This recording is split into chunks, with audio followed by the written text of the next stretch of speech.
യൂദിത്ത് അദ്ധ്യായം 13. ഹോളോഫർണസിനെ വധിക്കുന്നു. സന്ധ്യയായപ്പോൾ ഹോളോഫർണസിൻ്റെ അടിമകൾ വേഗം പിൻവാങ്ങി. ബെഗോവാസ് യജമാന സന്നിധിയിൽ നിന്ന് സേവകന്മാരെയെല്ലാം വെളിയിലാക്കി കൂടാരകവാടം പുറത്തുനിന്നടച്ചു. വിരുന്ന് നീണ്ടുപോയതിനാൽ ക്ഷീണിതരായ അവർ ഉടനെ പോയി കിടന്നു.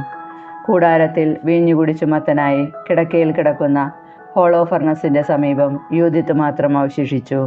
ശയനമുറിയിൽ നിന്ന് താൻ പുറത്തു വരുന്നതുവരെ പതിവ് പോലെ കാത്തു നിൽക്കാൻ അവൾ ദാസിയോട് പറഞ്ഞിരുന്നു.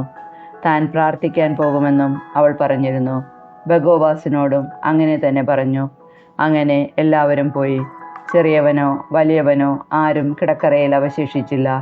യൂദിത്ത് അവൻ്റെ കിടക്കടുത്തു നിന്നുകൊണ്ട് ഹൃദയത്തിൽ മന്ത്രിച്ചു: സർവശക്തനായ ദൈവമായ കർത്താവേ, അവിടുന്ന് ഇപ്പോൾ ജെറുസലേമിൻ്റെ മഹത്വത്തിനു വേണ്ടിയുള്ള എൻ്റെ പ്രവൃത്തിയെ കടാക്ഷിക്കണമേ. അവിടുത്തെ അവകാശമായ ജനത്തെ സഹായിക്കാനും ഞങ്ങൾക്കെതിരെ വരുന്ന ശത്രുക്കളെ നശിപ്പിക്കാൻ ഞാൻ ഏറ്റെടുത്ത കർത്തവ്യം നിർവഹിക്കാനുമുള്ള അവസരമാണിത്. അവൾ ചെന്ന് കിടക്കയുടെ അറ്റത്തുള്ള തൂണിൽ ഹോളോഫർണസിൻ്റെ തലയ്ക്ക് മുകളിലായി തൂങ്ങിക്കിടന്ന വാളെടുത്തു. അവൾ കിടക്കയ്ക്ക് അടുത്തു വന്ന് അവൻ്റെ തലമുടിയിൽ പിടിച്ച് പ്രാർത്ഥിച്ചു: ഇസ്രായേലിൻ്റെ ദൈവമായ കർത്താവേ, ഇന്ന് എനിക്ക് ശക്തി തരണമേ. അവൾ തൻ്റെ സർവ്വശക്തിയും ഉപയോഗിച്ച് അവൻ്റെ കഴുത്തിൽ 2 പ്രാവശ്യം വെട്ടി ശിരസ് ശരീരത്തിൽ നിന്ന് വേർപെടുത്തി. ശരീരം കിടക്കയിൽ നിന്നുരുട്ടി താഴെയിട്ടു. മേൽക്കട്ടിയും തൂണുകളിൽ നിന്ന് വലിച്ചെടുത്തു. അല്പം കഴിഞ്ഞ് അവൾ പുറത്തു കിടന്ന് ഹോളോഫർണസിൻ്റെ ശിരസ് ദാസിയെ ഏൽപ്പിച്ചു. അവൾ അത് ഭക്ഷണസഞ്ചിയിൽ നിക്ഷേപിച്ചു. ഉടൻ തന്നെ ഇരുവരും നിത്യവും പ്രാർത്ഥനയ്ക്ക് പോകും പോലെ പുറത്തേക്ക് പോയി. അവൾ പാളയത്തിലൂടെ കടന്ന് താഴ്വര ചുറ്റി മല കയറി ബത്തൂലിയയുടെ കവാടങ്ങളിലെത്തി. യൂദിത്ത് മടങ്ങിയെത്തുന്നു. യൂദിത്ത് ദൂരെ വെച്ച് തന്നെ കവാടത്തിലെ കാവൽക്കാരോട് വിളിച്ചു പറഞ്ഞു: തുറക്കൂ, വാതിൽ തുറക്കൂ. ദൈവം, നമ്മുടെ ദൈവം ഇപ്പോഴും നമ്മോട് കൂടെയുണ്ട്. ഇസ്രായേലിൽ തൻ്റെ പ്രാബല്യവും നമ്മുടെ ശത്രുക്കൾക്കെതിരെ തൻ്റെ ശക്തിയും ഇന്നത്തെ പോലെ പ്രത്യക്ഷമാവുന്നതിന് വേണ്ടി തന്നെ. അവളുടെ നഗരത്തിലെ ആളുകൾ അവളുടെ ശബ്ദം കേട്ടപ്പോൾ ഇറങ്ങി നഗര കവാടത്തിലേക്ക് ഓടിച്ചെന്ന് ശ്രേഷ്ഠന്മാരെ വിളിച്ചുകൂട്ടി. വലുപ്പച്ചെറുപ്പമന്യേ അവരെല്ലാവരും ഒന്നിച്ചോടി. കാരണം അവൾ തിരിച്ചെത്തിയെന്ന് വിശ്വസിക്കാൻ അവർക്ക് കഴിഞ്ഞില്ല. അവർ വാതിൽ തുറന്ന് അവരെ അകത്ത് കടത്തി വെളിച്ചത്തിനു വേണ്ടി തീ കത്തിക്കുകയും അവരുടെ ചുറ്റും കൂടി നിൽക്കുകയും ചെയ്തു. അവൾ ഉച്ചത്തിൽ പറഞ്ഞു: ദൈവത്തെ സ്തുതിക്കുവിൻ, അവിടുത്തെ പുകഴ്ത്തുവിൻ.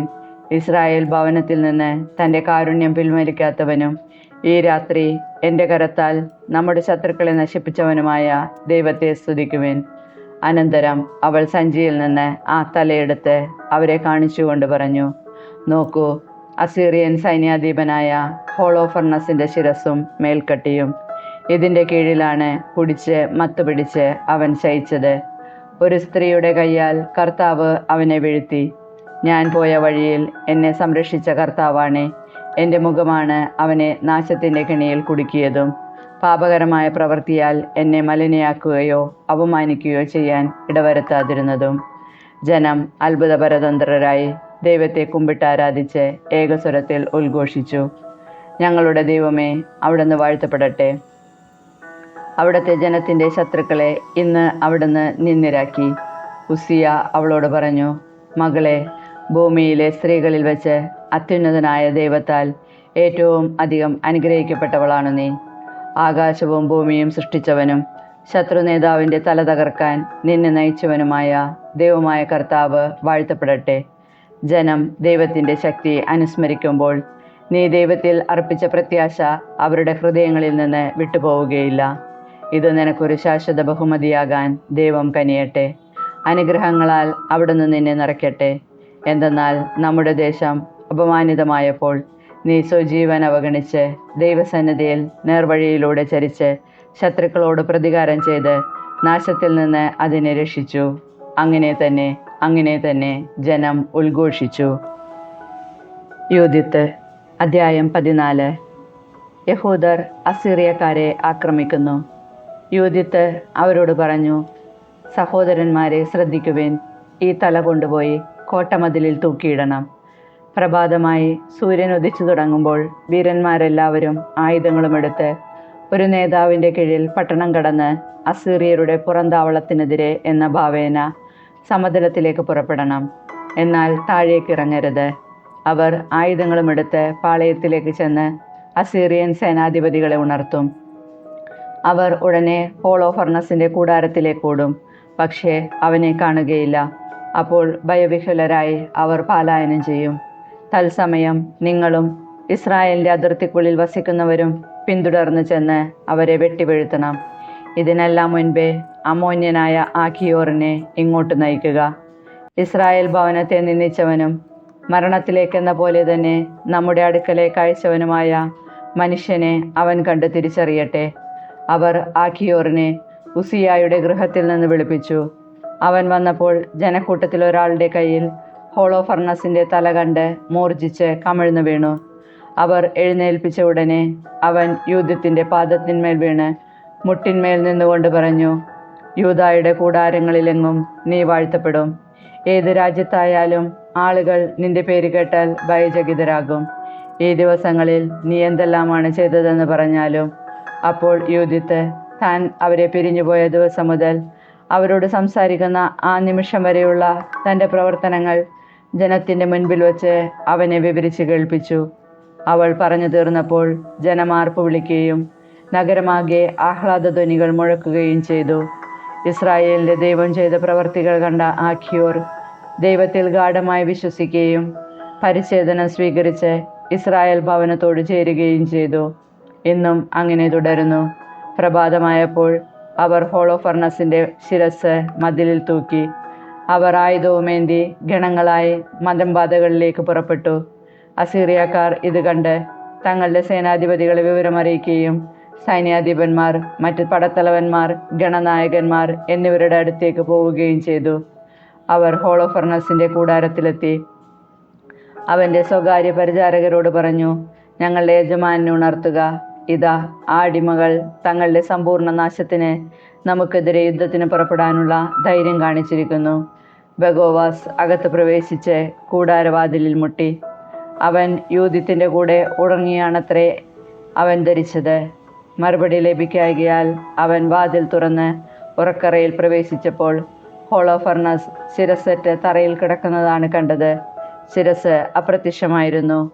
അവൻ ഉറക്കി നിലവിളിക്കുകയും ഏങ്ങിക്കരയുകയും വസ്ത്രം കീറുകയും ചെയ്തു.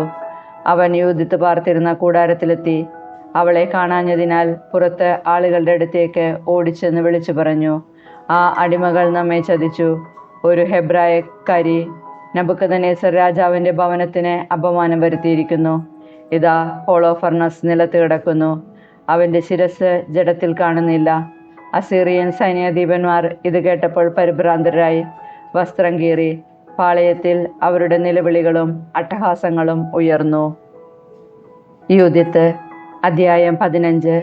അസീറിയക്കാരുടെ പലായനം. കൂടാരത്തിലിരുന്നവർ അത് കേട്ട് നടന്ന സംഭവത്തിൽ അവർ വിസ്മയഭരിതരായി. അവർ പേടിച്ചു വിറച്ച് ആരെയും കാത്തു നിൽക്കാതെ ഒറ്റക്കുതിപ്പിന് മലകളിലും സമതലത്തിലുമുള്ള എല്ലാ പാതകളിലൂടെയും ഇറങ്ങി ഓടി.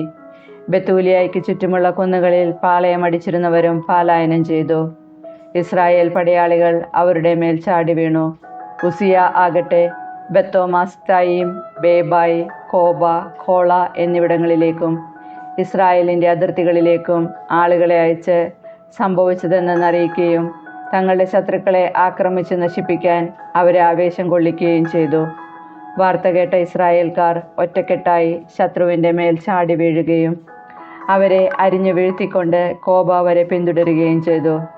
ജെറുസലേമിലും മലമ്പ്രദേശത്തുണ്ടായിരുന്നവരും വന്നു ചേർന്നു. ശത്രുപാളയത്തിലുണ്ടായിരുന്നവരെ സംഭവം അവരെയും അറിയിച്ചിരുന്നു.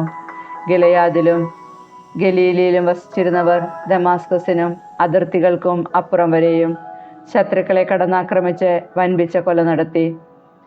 ശേഷിച്ച ബത്തൂലിയക്കാർ അസീറിയക്കാരുടെ പാളയം കൊള്ള ചെയ്ത് ധാരാളം മുതൽ കൈവശമാക്കി. സംഹാരം കഴിഞ്ഞ് ഇസ്രായേൽക്കാർ മടങ്ങിവന്ന് ശേഷിച്ചത് കൈവശപ്പെടുത്തി. സമതലത്തിലും മലമ്പ്രദേശത്തും ഉണ്ടായിരുന്ന ഗ്രാമങ്ങളിലും പട്ടണങ്ങളിലും ധാരാളം കൊള്ള മുതൽ ചെന്നെത്തി. അത് അത്രയധികമുണ്ടായിരുന്നു. ഇസ്രായേൽ ആഹ്ലാദിക്കുന്നു.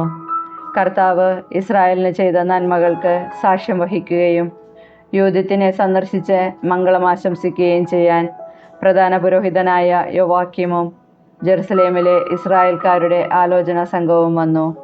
അവളെ കണ്ട മാത്രയിൽ അവർ ഏകസ്വരത്തിൽ അനുഗ്രഹാശിസ്സുകൾ വർഷിച്ചു. ജെറുസലേമിൻ്റെ ഉന്നതിയും ഇസ്രായേലിൻ്റെ മഹിമയും ദേശത്തിൻ്റെ അഭിമാനവുമാണ് നീ. നീ ഒറ്റയ്ക്ക് ഇതെല്ലാം ചെയ്ത് ഇസ്രായേലിനെ വലിയ നന്മ ചെയ്തിരിക്കുന്നു. ദൈവം അതിൽ പ്രസാദിച്ചിരിക്കുന്നു. സർവശക്തനായ കർത്താവ് നിന്നെ എന്നേക്കും അനുഗ്രഹിക്കട്ടെ.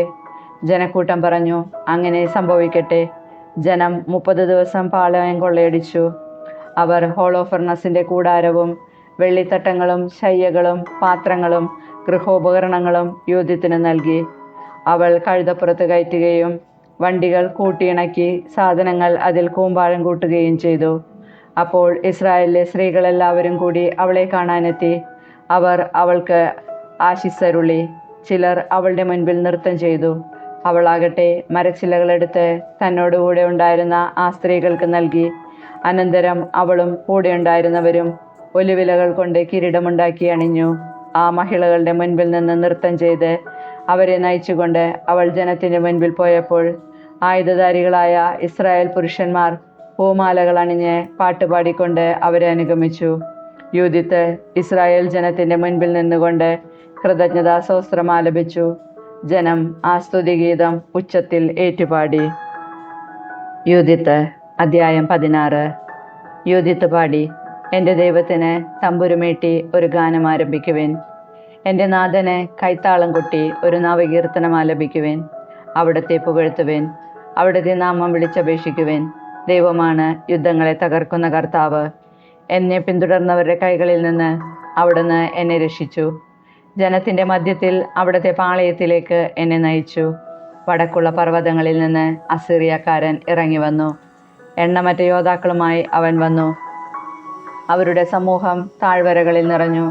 അവരുടെ കുതിരപ്പട കുന്നുകളെ മൂടി.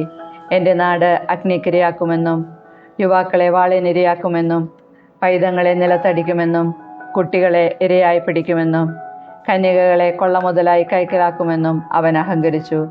എന്നാൽ സർവശക്തനായ കർത്താവ് ഒരു സ്ത്രീയുടെ കൈയാൽ അവൻ്റെ പദ്ധതികൾ തകിടമറിച്ചു. യുവാക്കളുടെ കരങ്ങളല്ല അവരുടെ ശക്തനെ വീഴ്ത്തിയത്. മല്ലന്മാരുടെ മക്കൾ അവനെ തകർത്തില്ല. അതികായന്മാർ അവൻ്റെ മേൽ ചാടി വീണില്ല. എന്നാൽ മെറാറിയുടെ പുത്രി യൂദിത്ത് വദനലാവണ്യത്താൽ അവനെ കീഴടക്കി.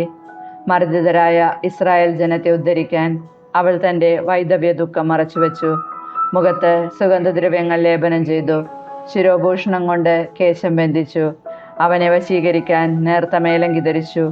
അവളുടെ പാതകം അവൻ്റെ കണ്ണ് കവർന്നു. അവളുടെ സൗന്ദര്യം ഹൃദയത്തെ കീഴ്പ്പെടുത്തി. അവൾ വാൾ ഗളത്തെ വിച്ഛോദിച്ചു. പേർഷ്യക്കാർ അവളുടെ ധീരത കണ്ട് വിറച്ചു. മേദിയക്കാർ അവളുടെ ധൈര്യം കണ്ട് ഭയചകിതരായി. പീഡിതരായ എൻ്റെ ജനം ആനന്ദത്താൽ ആർപ്പു വിളിച്ചു. ബലഹീനർ അട്ടഹസിച്ചു. ശത്രുക്കൾ വിറച്ചു. ശബ്ദഘോഷം മുഴക്കി അവർ വൈരിയെ തിരിച്ചോടിച്ചു. ദാസീപുത്രന്മാർ അവരെ പിളർന്നു. അഭയാർത്ഥികളുടെ മക്കളെന്നോണം അവർ മുറിവേൽപ്പിക്കപ്പെട്ടു. എൻ്റെ കർത്താവിൻ്റെ സൈന്യത്തിൻ്റെ മുൻപിൽ അവർ നശിച്ചു. ഞാൻ എൻ്റെ ദൈവത്തിന് ഒരു പുതിയ കീർത്തനം ആലപിക്കും. കർത്താവേ, അങ്ങ് ഉന്നതനും മഹിമയാർന്നവനുമല്ലോ. അത്ഭുത പരാക്രമിയും അജയനുമല്ലോ. അങ്ങയുടെ സൃഷ്ടികളെല്ലാം അങ്ങയെ സേവിക്കട്ടെ. അങ്ങ് കൽപ്പിച്ചു, അവ ഉളവായി. അവിടുന്ന് ആത്മാവിനെ അയച്ചു, അത് അവയ്ക്ക് രൂപമേകി. അവിടുത്തെ സ്വരം അപ്രതിരോധ്യമാണ്. പർവ്വതങ്ങളുടെ അടിത്തറ തിരമാലകൾ കൊണ്ട് ഇളകും. അങ്ങയുടെ മുൻപിൽ പാറകൾ മെഴുകുപോലെ ഉരുകും. എന്നാൽ അങ്ങയുടെ ഭക്തരോട് അങ്ങ് കരുണ കാണിച്ചുകൊണ്ടിരിക്കും. സ്വരബല കാഴ്ചയായി അവിടത്തേക്ക് അർപ്പിക്കുന്ന ബലി നിസ്സാരം. ദഹനബലിക്കുള്ള കൊഴുപ്പ് എത്ര തുച്ഛം. എന്നാൽ കർത്താവിൻ്റെ ഭക്തൻ എന്നേക്കും വലിയവനായിരിക്കും. എൻ്റെ ജനത്തെ എതിർക്കുന്ന രാജ്യങ്ങൾക്ക് ഹാ കഷ്ടം. വിധിദിനത്തിൽ സർവശക്തനായ കർത്താവ് അവരോട് പ്രതികാരം ചെയ്യും. അവരുടെ ശരീരങ്ങളിലേക്ക് തീയും പുഴുക്കളും അയക്കും. വേദനയാൽ അവർ നിത്യം വിലപിക്കും. ജെറുസലേമിലെത്തിയപ്പോൾ അവർ ദൈവത്തെ ആരാധിച്ചു. ശുദ്ധീകരണം കഴിഞ്ഞ ഉടനെ ജനം ദഹനബലികളും സ്വാഭിഷ്ട കാഴ്ചകളും മറ്റു കാഴ്ചകളും അർപ്പിച്ചു. യൂദിത്ത് ജനം തനിക്ക് നൽകിയ ഹോളോഫർണസിൻ്റെ പാത്രങ്ങൾ ദൈവത്തിന് സമർപ്പിച്ചു. അവൻ്റെ കിടക്കറയിൽ നിന്ന് തനിക്കായി എടുത്തിരുന്ന മേൽക്കട്ടി അവൾ കർത്താവിന് നേർച്ചയായി അർപ്പിച്ചു. ജനം ജെറുസലേമിൽ വിശുദ്ധ മന്ദിരത്തിൻ്റെ മുൻപിൽ 3 മാസക്കാലം ഉത്സവാഘോഷങ്ങൾ നടത്തി. യൂദിത്ത് അവരോടൊപ്പം വസിച്ചു. യുദ്ധത്തിൻ്റെ അന്തിമ വർഷങ്ങൾ. അതിനുശേഷം അവർ തങ്ങളുടെ പിതൃഭവനങ്ങളിലേക്ക് മടങ്ങി. യൂദിത്ത് ബത്തൂലിയായിലേക്ക് പോയി. ജീവിതകാലം മുഴുവൻ സകല ജനത്തിനും ആദരണീയായി അവൾ അവിടെ തൻ്റെ ഭൂമിയിൽ വസിച്ചു. അവളെ വിവാഹം ചെയ്യാൻ പലരും ആഗ്രഹിച്ചു. എന്നാൽ തൻ്റെ ഭർത്താവ് മനാസെ മരിച്ച് പിതാക്കന്മാരോട് ചേർന്നതു മുതൽ ജീവിതകാലം മുഴുവൻ അവൾ വിധവയായി കഴിഞ്ഞു. അവളുടെ യശസ് നിരന്തരം വർദ്ധിച്ചു വന്നു. വൃദ്ധയായി 105 വയസ്സുവരെ അവൾ ഭർതൃഗൃഹത്തിൽ വസിച്ചു. അവൾ തൻ്റെ ദാസിയെ സ്വതന്ത്രയാക്കി. യൂദിത്ത് ബത്തൂലിയായിൽ വെച്ച് മൃതിയടഞ്ഞു. ഭർത്താവായ മനാസയെ അടക്കിയ കല്ലറയിൽ അവർ അവളെ സംസ്കരിച്ചു. ഇസ്രായേൽ ജനം അവളെ ഓർത്ത് 7 ദിവസം ദുഃഖമാചരിച്ചു. അവൾ മരിക്കുന്നതിന് മുൻപ് സ്വത്തുക്കൾ ഭർത്താവായ മനാസയുടെ ഉറ്റബന്ധുക്കൾക്കും തൻ്റെ ഏറ്റവും അടുത്ത ചാർച്ചക്കാർക്കും വീതിച്ചു കൊടുത്തു. യൂദിത്തിൻ്റെ കാലത്തോ അവളുടെ മരണത്തിന് ശേഷം ദീർഘകാലത്തേക്കോ ആരും ഒരിക്കലും ഇസ്രായേൽ ജനതയെ ഭീഷണിപ്പെടുത്തിയിട്ടില്ല.